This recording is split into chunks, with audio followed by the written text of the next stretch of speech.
Assalamualaikum warahmatullahi wabarakatuh. Innal hamdalillah nahmaduhu wa nasta'inuhu wa nastaghfiruh wa na'udzu billahi min syururi anfusina wa min sayyiati a'malina may yahdihillahu fala mudilla lahu wa may yudlilhu fala hadiya lahu. Asyhadu an la ilaha illallah wa asyhadu anna Muhammadan abduhu wa rasuluhu la nabiyya ba'dah. Faqad qala Allah ta'ala fil Qur'anil Karim, a'udzu billahi minasyaitonir rajim. Bismillahirrahmanirrahim. Ya ayyuhalladzina amanu kutiba alaikumussyiyam wa ma kutiba alal ladzina min qablikum la'allakum tattaqun. Wa qala an-nabiy sallallahu alaihi wasallam, man shoma ramadana imanan wa ihtisaban ghufirallahu ma taqaddama min dhanbi.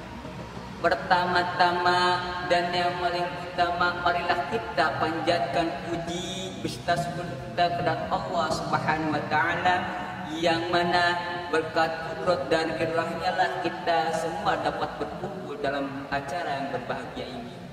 Sholawat beserta salam mari kita curah limpahkan kepada baginda alam, yakni habibana wa nabiyana kanjeng Nabi Muhammad sallallahu alaihi wasallam, kepada keluarganya, kepada sahabatnya, pada tabi'in wa tabi'atnya, dan semoga sampai kepada kita semua yang mengharapkan syafaatnya nanti di yaumil qiyamah. Amin ya Allah ya rabbal alamin.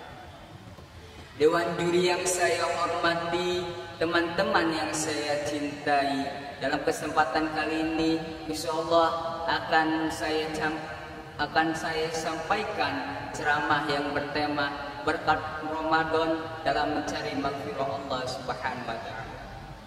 Sahabat yang dimuliakan Allah, Abu Hurairah telah meriwayatkan dalam hadis Nabi, ada 3 golongan orang yang mendapatkan kerugian, yang mendapatkan kehinaan karena tingkah lakunya. Yang pertama dari yang 3 itu adalah orang yang tidak membaca sholawat kepada kanjeng Nabi Muhammad sallallahu alaihi wasallam, yang bagaimana dalam hadisnya kanjeng Nabi telah berkata, inna awlan nasi di yaumil qiyamah aktsaruhum alayya sholatan. Barang siapa yang banyak membaca sholawat kepadaku, maka dia akan bersamaku nanti di yaumil qiyamah. Maka orang yang tidak membaca sholawat kepada kanjeng Nabi ialah orang yang rugi. Karena kenapa? Karena pada yaumil qiyamah yang mempunyai syafaat hanya kanjeng Nabi Muhammad sallallahu alaihi wasallam.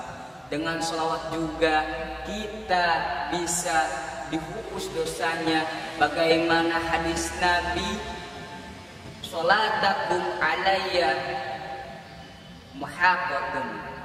Orang yang kedua, orang yang mendapat kerugian, orang yang mendapatkan kehinaan adalah orang yang tidak mau berbuat baik kepada orang tuanya, orang yang tidak mau berbuat amal soleh kepada orang tuanya.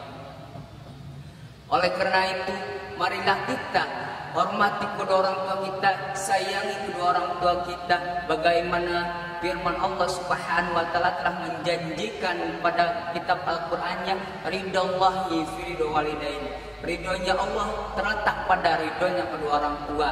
Maka dari itu orang yang dimurkai oleh kedua orang tuanya, maka Allah juga akan murka terhadapnya. Bagaimana Allah Subhanahu wa taala menurunkan 3 ayat secara bersamaan, yang mana dalam ayat itu ada 2 makna, ada 1 makna yang mana dalam makna tersebut Allah Subhanahu wa taala tidak menerima amal ibadahnya kalau tidak dilakukan keduanya. Yang pertama, ayat pertama adalah aqimus shalah wa atuz zakat. Yang pertama adalah orang yang melaksanakan sholat tetapi tidak melaksanakan zakat, maka amal sholatnya tidak diterima Allah Subhanahu wa taala. Yang kedua adalah atiullaha wa atiur rasul.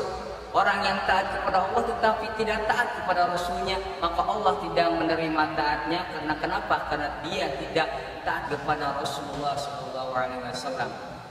Yang ketiga adalah an ashkurli wali walidaika faman syakarallah. Orang yang tidak bersyukur kepada orang tuanya, maka andaikan dia orang yang tidak bersyukur kepada Allah Subhanahu wa taala.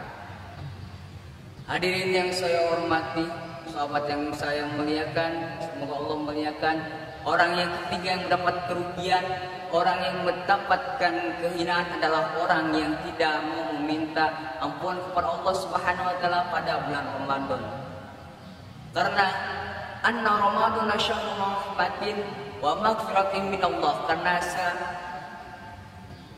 bulan Ramadan adalah bulan rahmat, bulan maghfirah, yang mana Allah Subhanahu wa taala telah berfirman, barang siapa yang meminta kepadaku maka aku akan mengabulkannya. Barang siapa yang meminta maaf kepadaku pada bulan Ramadan, maka aku akan memaafkannya. Maka orang yang sangat rugi, orang yang sangat hina adalah orang yang tidak mau meminta maaf kepada Allah Subhanahu wa taala pada bulan Ramadan.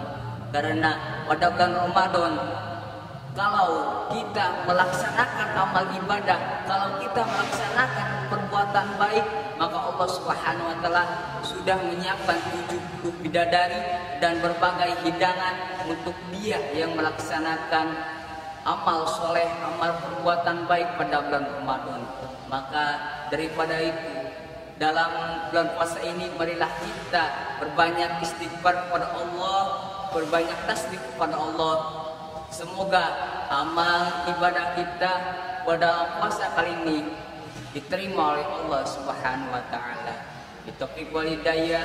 Wassalamualaikum warahmatullahi wabarakatuh.